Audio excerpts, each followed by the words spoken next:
one of the most radical exercises, bring everything back to this witnessing or just to emptiness. Each time the thought come, let it perish before it proliferate. As it come up, just try and bring it back. It's a strong exercise. It's a master pointing, okay, to that which is the eternal about ourselves.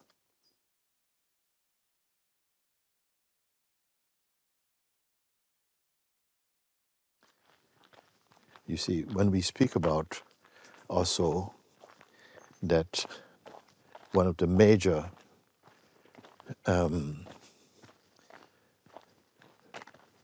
exercise to transcend the dominant force of the mind, because the mind is, in the mind, what we call the mind, usually is projecting a lot of just random, pointless thinking, just habitual thinking. And it may seem harmless enough. It's not that you have to be thinking to hurt someone. Just the traffic of mind creates a kind of, it creates a sort of like a fog, a kind of layering, as it were, from our way of looking over the silence of being. And because we become accustomed to it, it's just unquestioned. This kind of white noise is always going on, going on. So the sages have said, and I say also, that do not regard this white noise as harmless, and don't accept the habit of going in it, because no, it's just going on. It keeps pumped up the identity that it needs to refer to have a relationship with its projections. You see, so this I call white noise activity is very much laced with or underlies this identity that keeps us in the state of personhood. And the state of personhood itself is like a fog layer that covers the purity of being. So, one of the most radical exercises that not everybody can take to it, but at some point, as you begin to as you start, first of all, for observing with detachment, disidentify from the activity of the mind. We're going to say mind. I'm not going to talk so much about outside world, but like the mind stuff, disidentify from it. But it can include also in daily life the flow of life around. That is also a form of mind activity, the outer mind, inner mind activity. As we detach from that a bit, or disidentify, your awareness begin to open up. Like awareness rather than awareness of things. So the awareness itself begins to sort of widen and become more self-evident. Left unchecked, the mind noise will just keep going. It goes on even into sleep. It underlies also dreaming. So, or it permeates the dreaming state also. So what I'm saying here, a radical change, when I say radical, I mean because of its power, is in each time, this mind watching, this eye watching, as soon as it comes up, you see, just bring it back, the attention back to the weakness of it. The weakness has no identity, it has no structure, it's just witnessing. The weakness means witnessing. So bring everything back to this witnessing or just to emptiness. Each time the thought come, let it perish before it proliferate. As it come up, just try and bring it back. It's a strong exercise. It's a Mahatma exercise, because you start and you'll find, whoa, at a certain time you begin to feel the force of the mind will feel as though it is not having this. It wants to stretch out. And so what you're doing is not fattening it, not feeding it with the attention, but bringing it back to either through the question, For whom is these thoughts coming? For who are they appearing for? And the natural response, well, it's for me. It's not for you or you. It's for me here. And this me is another name for the false I, the sense of the ego or personal identity. So I say it's a radical exercise, but I know some of you are wanting this, to be really strict with it. And it doesn't mean that you have to give up anything to do it, but really be willing to be dedicated to sitting and mind this mind-watching exercise, this eye-watching exercise of being, each time it arises, don't let it grow, don't water it.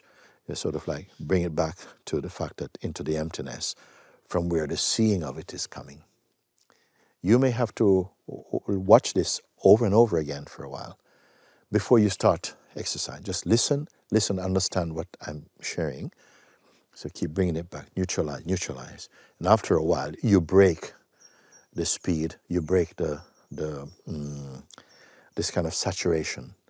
And the mind, what I like to say about the mind, it arises from the heart, from the core, but it went out like a wild child, like an unruly child. Now you're applying some discipline, and it's going to feel very frustrating for the child and the parent. In this position, you are the parenting to bring it back, because you're going to have some resistance. But what you're doing here is making a shortcut to freedom. You do this, even for short periods of time, 5 minutes, 10 minutes, you do it. Some of you can go on longer. You do this. Don't let it flourish into a forest. Just keep it here. Shrink down to the tree, shrink down to the root, shrink down to emptiness. Stay in the emptiness until you gradually come to see that the emptiness is behind all things. It is the carrier of all things, being that empty state. The more you observe like that, as I said earlier, that the awareness itself, the field, seems as though it expands. At an experiential level, feels at the scope of awareness, the broadness. You start to see that, wait a second, it is not to be confused with just feeling quiet and feeling. It's not just quiet, it's immense. And it's not a thought. Don't think you are the awareness. You have to see and be it. And gradually you see that somehow the world, meaning the mind activity, the haunting place of the mind, it just falls away. And what is remain? Everything is floating in the existence of awareness itself. This awareness itself is the energy of God. It's the presence of God. You see, when you go into deep prayer, deep meditation, it's bringing you again into the present, making you conscious. It means you're leaving the world, leaving the thought field, leaving mind, and isolating yourself from that. So you're in the presence of God. This is another way also. And this is not like the presence is separate from you. This presence and awareness, they are same, they are one. So please, this is for those of you who are going to be veterans of this. You're going to be the ones who really push through. And the power is not going to be a power owned by you. Oh, look, I was victorious, I got it. You'll see that even those very enticing statements and stuff, they're also part of the traffic of the mind. I don't want to give up, give in, and say all you're going to experience. That is not, because the mind will itself create distortions around that. Those of you who feel that you will like to follow this, I myself am with you in this. The blessing of all those who have done it is with you.